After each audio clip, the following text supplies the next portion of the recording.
Yo por razones de tiempo voy a organizar la exposición leyendo el material que preparé.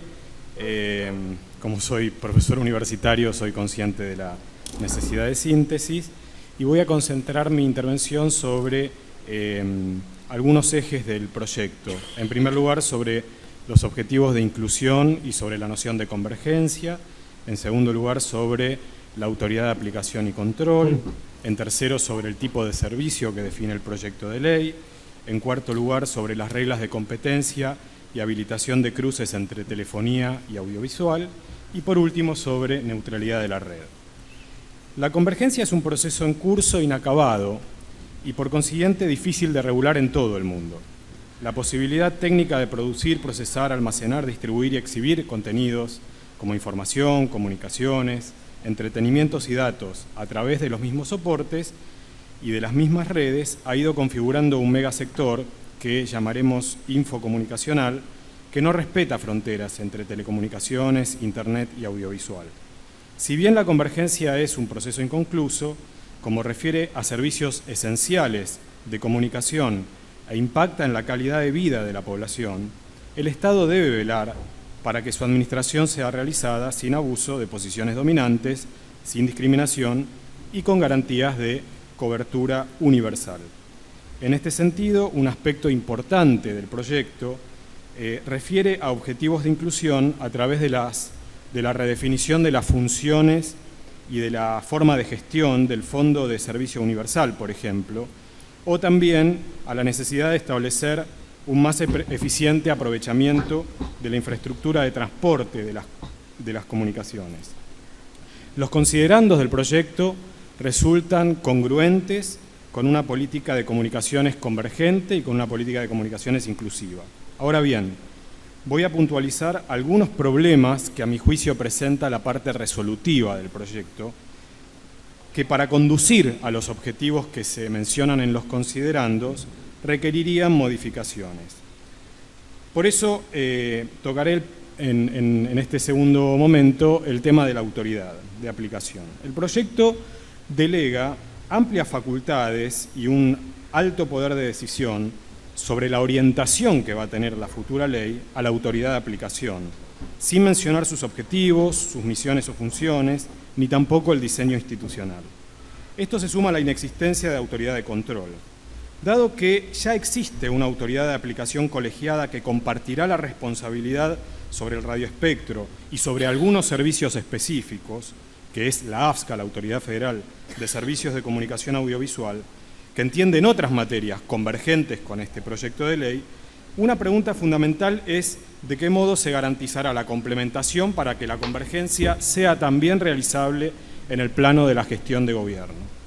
Cuando los ministros de Economía y de Planificación Federal presentaron este proyecto hace 15 días aproximadamente, mencionaron de modo expreso los altos índices de concentración del mercado de telecomunicaciones, que superan, lo que es mucho, a los índices de concentración del sector audiovisual.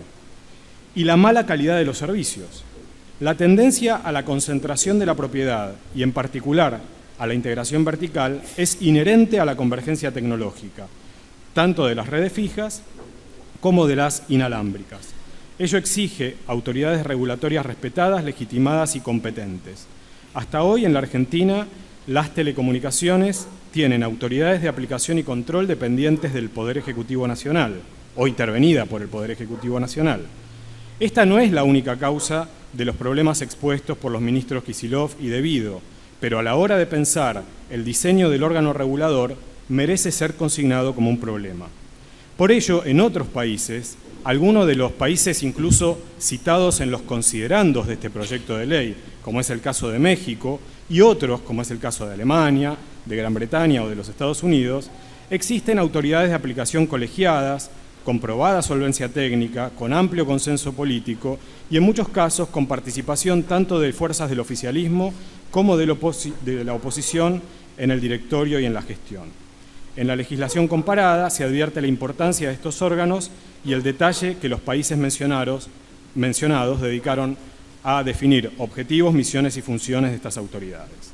En relación al tipo de servicio, Varios especialistas en estas mismas audiencias se han referido ya al tema y a la particular definición de servicio público esencial en competencia de un segmento de este mercado y de interés público de otros segmentos de este mercado. Por cuestión de tiempo no me voy a extender al respecto, pero señalo que dejar de definir a la telefonía fija como servicio público con una red concesionada por 99 años a las empresas Telefónica y Telecom podría traer más problemas que soluciones desde las perspectivas de la política pública, toda vez que esa infraestructura básica, al ser servicio público, incluso después de su privatización, resulta fundamental en su utilidad social para complementarla con la red de fibra óptica construida por el propio Estado en los últimos años en el marco del programa Argentina Conectada.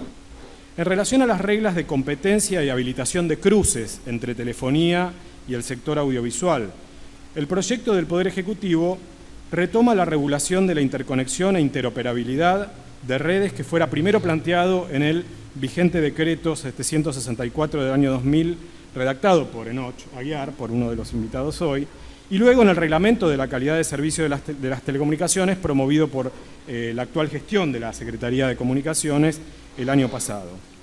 Sin embargo, la obligatoriedad de compartir redes de transporte que deberían especificar, además, que entiendo yo en el proyecto, cuándo se trata de ductos, cuándo de redes, o sea, qué tipo de infraestructura se pretende compartir, a la que se alude con servicio público esencial en competencia, resultará gravoso para cooperativistas y pequeñas y medianas empresas. Es preciso que el marco normativo sea asimétrico, porque el mercado es profundamente concentrado y asimétrico. Por ello creo que es inconveniente liberar a las incumbentes de las obligaciones de servicio público. Como muestra la experiencia europea, desagregar la red local es un paso necesario cuando se trata de conglomerados con posiciones dominantes e integración vertical, pero no es el caso de los operadores pequeños. Para ello, además, el proyecto debería también mejorar la noción difusa e imprecisa de posición significativa de mercado, que, como ocurre en la legislación mexicana vigente, por ejemplo, la de este mismo año, debe contar con parámetros objetivos respecto del dominio que puede ejercer un prestador para dotar de certidumbre a la intervención regulatoria. También en este punto es preciso señalar que la habilitación para que el sector telefónico preste servicios audiovisuales y viceversa es compatible con la convergencia. Pero este proyecto de ley es menos riguroso con las telefónicas de lo que fue en 2009 la propuesta del actual gobierno del proyecto de ley de servicios de comunicación audiovisual. En otros países, el permiso para que las telefónicas presten servicios audiovisuales está condicionado a que existan márgenes probados de competencia efectiva en el propio mercado de las telecomunicaciones. Hay casos en los que se estableció un lapso durante el cual las empresas audiovisuales pueden prestar servicios telefónicos, pero las telefónicas no son autorizadas en ese periodo a gestionar licencias audiovisuales, de modo tal de estimular la competencia en el sector más impermeable a la concurrencia de nuevos actores. Se trata de un sector proclive a la realización de subsidios cruzados, descuentos por cantidad, ventas en paquete, negación a compartir o a desagregar redes, generación de exclusividades, precios predatorios. Es preciso que la regulación asegure cambios al respecto, como señala la doctrina de las facilidades esenciales. Cito a Graciana Peñafort, cuando en este recinto preguntó la semana pasada ¿por qué no ponemos porcentajes y permitimos el ingreso de las incumbentes una vez que se haya superado cierto límite de abonados a la telefonía del otro prestador de cable, por ejemplo el 15%, decía ella? O sea, plazos de espera para el ingreso de conglomerados dominantes en telefonía, reservas para quienes hicieron uso de estrategias de economía social para contar con un servicio que no tenían por incumplimiento o por olvido de las incumbentes, y también plazos y resguardos geográficos. Muy bien, ya termino. Se propone, pues, diferenciar el tratamiento regulatorio de las incumbentes, por un lado, de quienes ejercen posición dominante en determinados segmentos de mercado, pero no son incumbentes por otro lado, y del resto de los oferentes de servicios por último. El último punto refiere a neutralidad de la red.